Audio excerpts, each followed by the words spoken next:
Greetings and welcome to the Healthy Sales Chick Show. I am your host, Nancy White, and we love to talk about our healthy mind, body, and spirit. And we need to nurture all three every single day, or one of those areas are going to start letting us know they've been left out. As my dear friend and founder, Paula Fellingham, founder of Win Win Women, always says, we welcome you with open arms and open hearts. We love to have amazing guests from time to time. And I have got this most beautiful, smart, intelligent gal today. Her name is Nikki Burnett. Nikki, we're so happy that you're with us. Thank you. I'm so glad to be here. Well, I just want to tell you a little bit about this incredible woman. And I know she does not look like she's had all the experience that she says she's had, but I just I'll think take it's, it. I know. And you know what? When we're working on taking care, and yes, it is work, taking care of our mind, bodies, and spirits, it does take effort. She is a great example. And we're going to talk about some incredible things today that doesn't get talked about very much. We're going to talk about our genes. I love talking about our healthy cells, but we're going to learn about how healthy genes have an impact for future generations. We're going to touch on a few subjects: the language of food, the power of epigenetics, and you're going to learn more about epigenetics, and it's not something that's contagious, but it's changeable, and also preconception planning. Nobody ever talks to us. Nobody ever talked to me before I had children about preconception planning. But Nikki, is a functional nutritionist and health detective, founder of Taste of Life Nutrition, and the creator of Soulful Conception, purposeful living for a healthy body and also a healthy pregnancy and a healthy baby. With almost a decade of practical experience and over 25 years, I told you she didn't look like it, of dedicated study, Nikki has been a guiding light for countless clients facing chronic health challenges and those embarking on the path of preconception planning. Yes, you can plan that. But Nikki's approach dives deep into to uncover the root causes of dysfunction, paving the way for a step-by-step, I love step-by-step, manageable, another incredible thing, and strategic journey towards repair, balance, and vibrant health. And her commitment to helping individuals achieve their full potential is unwavering. She is focused and steadfast. She firmly believes that health is wealth, and by understanding our bodies and liberating ourselves from debilitating symptoms, yes, it's possible, especially for people that are hopeless right now. Oh, But I we know. can truly lead extraordinary lives. Nikki's clients experience transformative journeys and they realize the profound control that they have over their health. Isn't that amazing to have somebody guide you and direct you and educate you and teach you on how you get to have control over your health? But her own personal health struggles transformed her, and that ignited her mission to empower others on their health journeys. Again, Nikki, I am so grateful that you're here with us and we welcome you. And I love sharing a little bit about this, or having you share what was it that led you to this place in your industry and in your profession as of now. Great question. It's interesting. One of my favorite. Well, first of all, I want to say I think I want to have you. I want to record you reading my bio and always have you read my bio. I will be happy to. It was so great. Um, so, one of my favorite things, and I talk about this a lot because I think it's so important. We always want to um, be in the moment, right, as much as we can, but we learn from our past. And one of my favorite things is looking back and seeing where I was at whatever point in time and all of the steps that brought me to where I am now. Most people, so often people ask me, well, what brought you to being a nutritionist? And a lot of times I just say, well, it's a God thing. He's the one who showed me what I was supposed to do. I didn't know what I was supposed to do for a long time. So essentially, in a nutshell, I went to college. I was an animal science major, went to grad school, animal science, and didn't do anything with that except for my love of animals that I have now. But it's the love of science that started all of that. So moving through life, there was a point where I had this really chronic pain. This 2-year headache that impacted everything about me. It was, I mean, it did not go away. Actually, that's a lie. I would wake up in the morning for about an hour, would not have a headache, and then it would come on. Couldn't figure out what it was, why, what was happening. Changed my personality because it's just hard to focus. It's hard to have fun. It's hard to do anything. It's hard to work. I spent thousands trying to understand what was going on. As hard as that was, the beautiful thing about it was I was my own health detective. This is where I learned to experience the different modalities. What is it that health is? What is it that can create health? What is it that takes health away? What was my own problem? And I did so many things. It was so frustrating at the time, but it's because of that it has led me to where I am now. Now, it was not a fast, a fast journey. It was, I, went into medicine, not practicing medicine, but I did all kinds of things, pharmaceuticals for one, which helped me understand the medical community. I sold surgical devices and helped me understand what it's like to be in surgery and to go through surgery. So lots of these little pieces and parts of my life that led me to the point to where one day I just thought, I need to do what I have been studying and learning about this whole time, because the whole time I was studying nutrition on my own, and I just need to go back to school, and I need to know what's right. I need to know how to research. I need to know how to look at things and understand, are there just agendas behind it? Where's the money behind it? What's right? Really, it comes down to, we're all unique. And that's, the health detective piece of it is, I'm here to guide the individual to their goal, to get, to understand their needs, what their body has going on, and not this, this blanket, try this and do this because it works for everyone, because it's not true. Does that help? It does. And boy, when you said a 2-year headache, Nikki, Oh. oh my gosh. I mean, I know a lot of women, especially, they will have migraine headaches, and they could be hormonal, they could be different environmentally caused. But you're exactly right. When something hurts, whether it's your head or your feet, you can't focus, and you can't just, go with the flow. And you're always have got that, lingering challenge there. But wow. So what did you do? um, as far as your own self, what did you discover that really has kept you headache free and on that healthy journey? You said you went back and you studied, and you're the nutritionist, the functional nutritionist, and all those things. What was, if you looked back, what was that aha moment that you just went, whoa, I'm going to start doing this, and then you had the results? Oh gosh.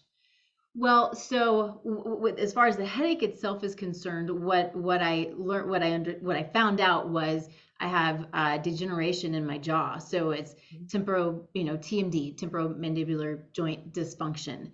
And so because of that degeneration in my jaw, it's hitting that nerve, and it was just shooting up and shooting up.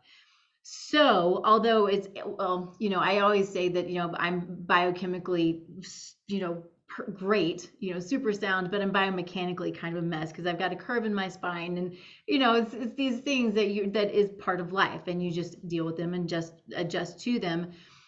But I think that's, really probably what started the degeneration in the first place. And so, with that being said, though, I know that it's really not related to what I do now, except for the fact that I'm always maintaining, always managing, keeping inflammation down, getting to know my body every day. You had said this a little while ago about, it's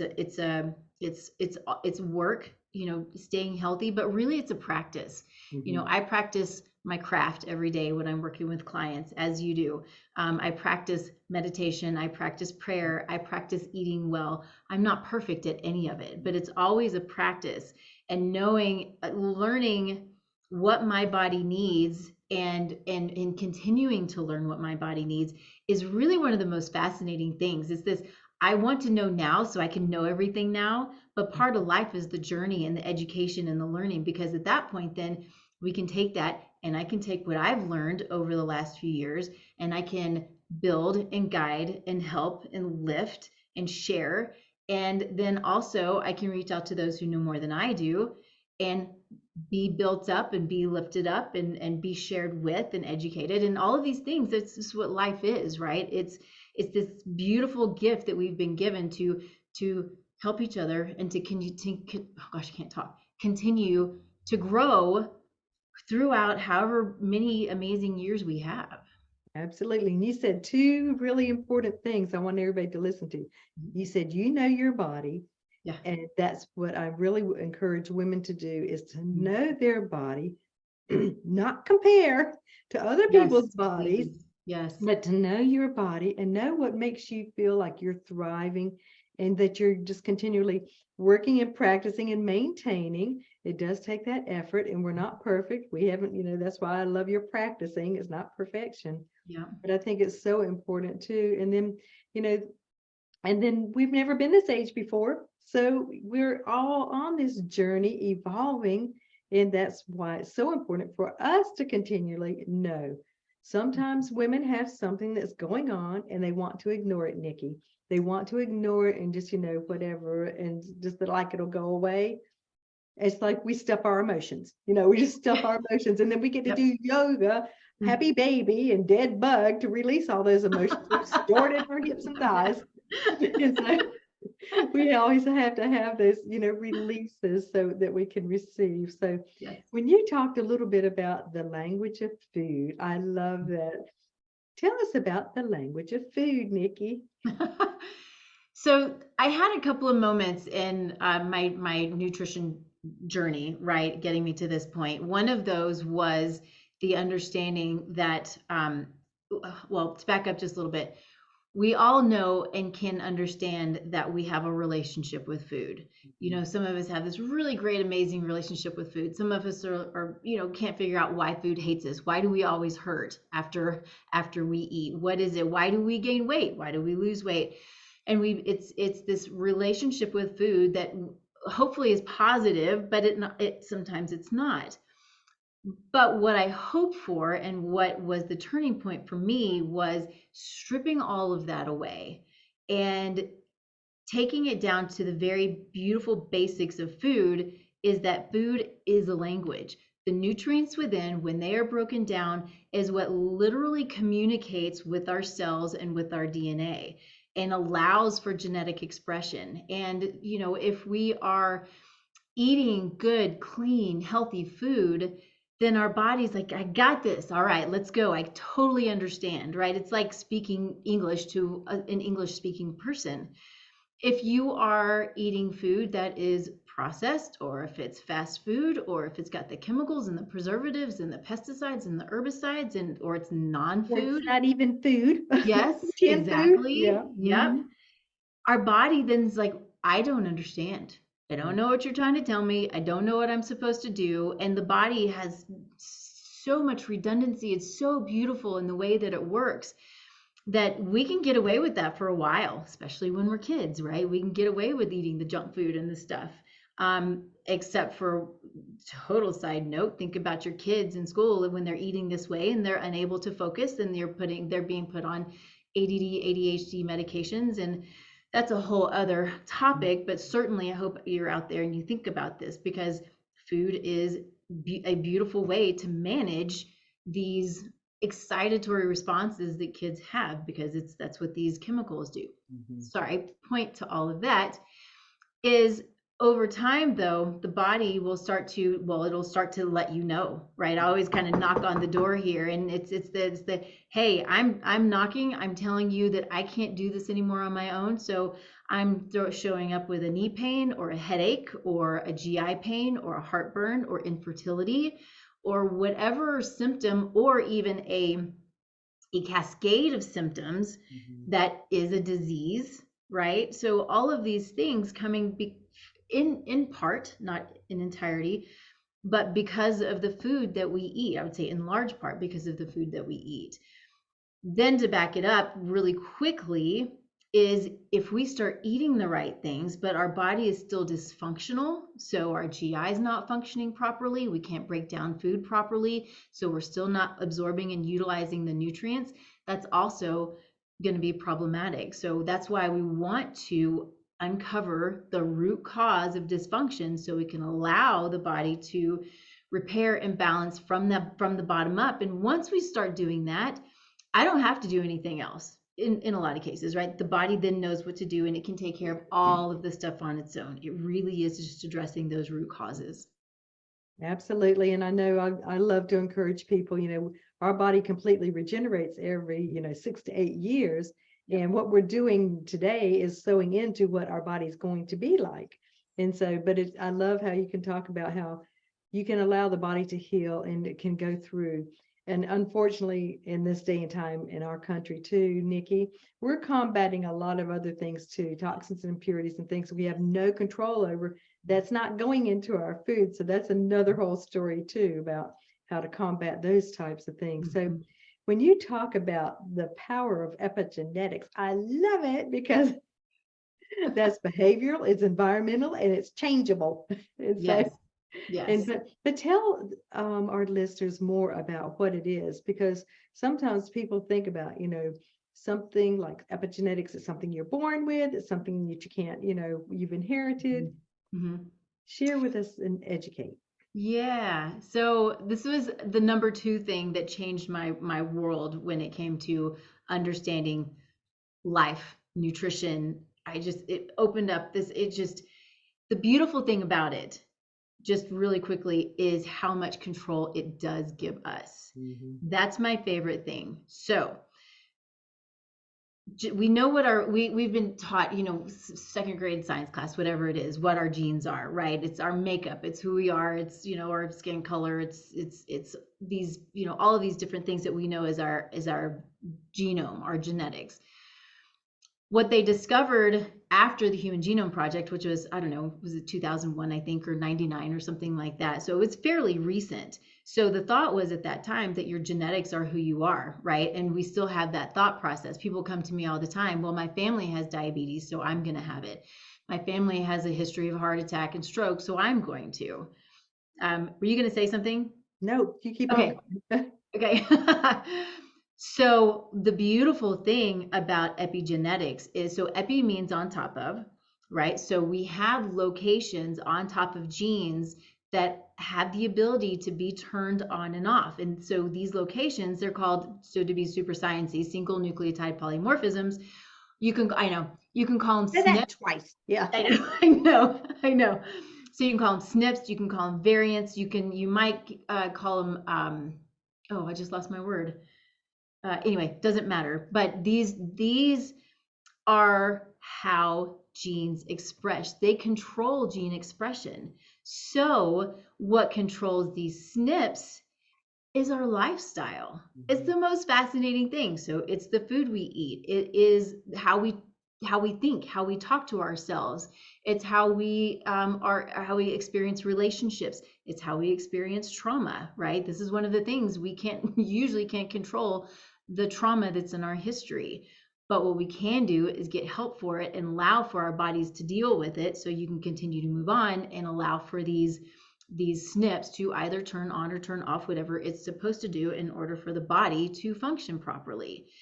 So, we talk about, our health and the control that we have. It also creates a ton of accountability, and that can be really hard. But I would much rather be in control of myself and be in control of what I do, what I put in my mouth, on my skin, in my home environment, what I clean my clothes with, what I put in my yard, or not put in all of these things, than to not have any control, right? And so I'd rather have the control and the accountability. I don't want anybody to have control over me, right? It's up to me. I make the choices. It's beautiful. And it's hard, but that's the way that it is. That's the way God created us. We have the power to control so much of our future health, Mhm. and for generations to come, because we can turn on and turn off these SNPs, and they have the ability, what data shows is it will and can impact 7 generations ahead. That It's is fascinating. It's fascinating. That beautiful. is so fascinating because I had talked with a biochemist years ago, Nikki, and he was talking about children in particular. Because I was asking him, I said, what is some of the most detrimental things for children? He said MSG and dyes and those types of things because they can alter chromosomes. But guess what? Those altered chromosomes can be just like you talked about. They could be healed and they could be going over when you make some changes. Yeah. So I think it's always fascinating because it's not permaglue. Right. Exactly. Thank God, right? Yeah. Yeah. Uh, so talking about children, Mhm. so you've got a heart to really help with preconception planning. And we used to call it, because we do a lot of cellular cleansing, very gentle things too, that you clean the nest before the egg gets in the nest. So Yes. what is your mindset and what have you found that has really been beneficial, especially for some people that have had a little bit of challenge Mhm. being Mhm. able to get pregnant? Well, and so it really comes full circle. And again, why I just love it so much. But it comes full circle because what really started a lot of this, besides my love of creation, right? It's this amazing, again, this gift that we've been given so many gifts, but the Mhm. ability to create little people, I mean, what? It's crazy. It's so cool. But it's the I had, sorry, lost my focus for a second. I had women coming to me who were struggling with autoimmune conditions. It's a Mhm. big part of my practice. They were struggling with GI dysfunction, pain, bloating, heartburn, just yuck, right? So much Mhm. yuck that can happen, and it's everywhere. Mhm. And that they would come to me for these symptoms or diseases, and then it would be, okay, I really want to get pregnant. So can I do this and do that? And how do I get pregnant? And I'm in too much pain, and or I just want to get pregnant right now. I don't care what my symptoms are. So, so yeah. And so it really is, again, it's this God thing that just really brought it all together full circle, that I thought, okay, I really want to focus on these women and men, because men are just important. I speak Mhm. more to women, and that's just kind of the way that it goes, but it's important for men too. But let's take a step back instead of rushing into it. Sometimes things happen, right? But if we have the ability to take a step back, whether you just want to prepare, you're healthy, no symptoms, and you just want to prepare, super important, because we can look at labs, we can look at genetics, we can look at epigenetics, all of these things to know how to guide Mhm. you or clients through optimizing for conception. Or if we're already having struggles, including fertility struggles or any other conditions, we have the ability to run labs and look at all of these things. Take the time to allow the body to come out of the struggle bus, right? Come out of fight or flight, come out of trying to fight whatever, infection or condition or inflammatory response, whatever the case might be. Let's get out of that place and back into homeostasis, at least to the best of our ability. And it should, depends on the person, but we're looking at 3 months. I have a client, that's a lie. She's not a client. She is a sort of a referral partner, but it took her 2 years of learning and understanding and being guided by her body I mean, it was a whole process. It was amazing what she did, to finally understand, okay, now is my optimal time. And she didn't struggle because she had an optimal time. We want it, ideally, let's not take the chance on getting to that point to where we're struggling, Mhm. right? And all of the other things that can potentially happen. Let's do everything now to do our best to not have to suffer and be sad and the things that can happen. Let's just prepare. It's just good prep. It's like increasing the odds for success. Yes, significantly. 5 lifestyle changes, going to depend on the person, but 5 lifestyle changes can decrease negative outcomes by 80%. And see, to me, that is a choice. Like you're talking about free will and choice. Mhm. And if you know that information, it's just like I will share with people, you know, if you dance, you're 80% less likely to have dementia. So keep on dancing. Yes. And so when you know that information, Nikki, and then you get to choose what you're going to do with that information. Yep. Mhm. Yeah, absolutely. And I think that's the thing that I really want to always convey to anybody I'm speaking to, but especially clients, is Yeah. I'm going to tell you what I think is the very best. And I'm going to give you all of the information that I can possibly give you. And then you have to take it and make the choices. Yeah. Mhm. So, well, that is so fascinating. And just, you know, I think some women and men, couples need to have hope Yes. because, you know, they hear statistics, they hear a lot of different things in this day and time too. And that's another whole subject about, you know, Yep. what they're predicting by 2030, you know, 1 out of 2 children to have autism and all this other kind of things. It doesn't have to be that way. Mm-mm. Mm-mm. It doesn't. It Mm-mm. doesn't. There's so much that I think that we can do to prepare. I want to give one quick example. You know, I run labs, and labs are really important in understanding the body. This is how I see the body talking to us, right? Mhm. Because we don't always know what it's trying to say. There's a marker, I would assume you know it, it's called homocysteine. And so homocysteine, if it's elevated, it can impact conception, it can impact fertility, it can impact pregnancy, but it also can impact that child neurologically after that child is born. Mhm. So homocysteine is not often checked. Have no idea why, but it's also not hardly ever checked in young people.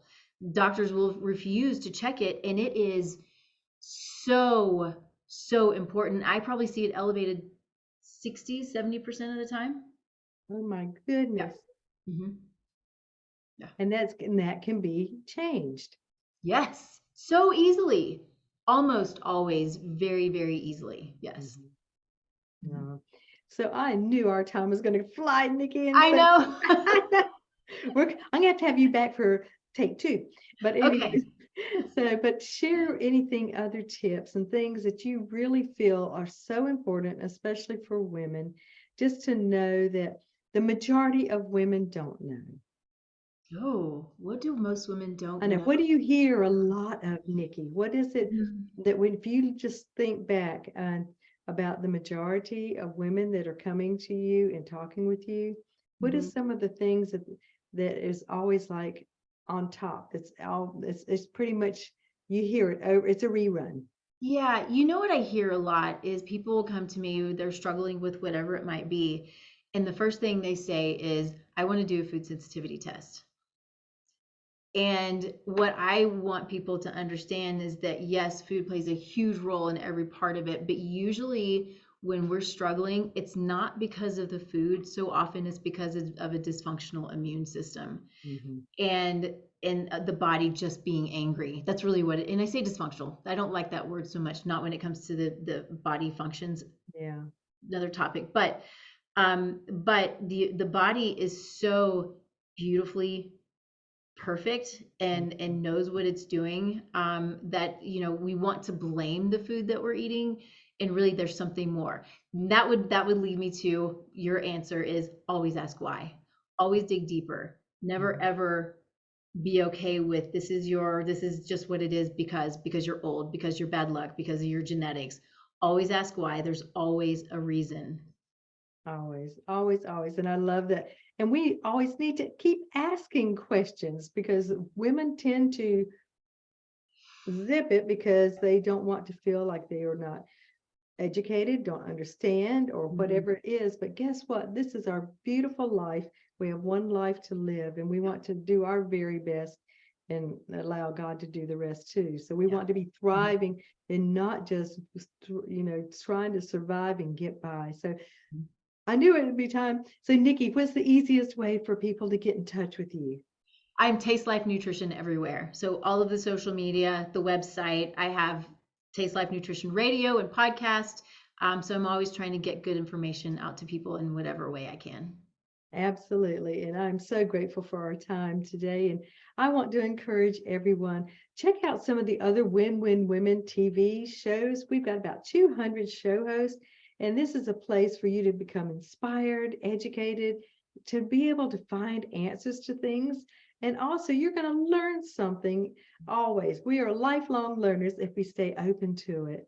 And I invite you to come back next Wednesday at 7 o'clock. And get in touch with me. I want to hear the great things that you're doing for your healthy lifestyles and cheer you on and encourage you. And you can just go to my website, thehealthysaleschick.com, and just, I promise we can chat and it'll be all about you. So thank you so much again, Nikki, for being with us. And we'll have to have you back sometime if your schedule permits. Yes, I would love that. Thank you. Thanks for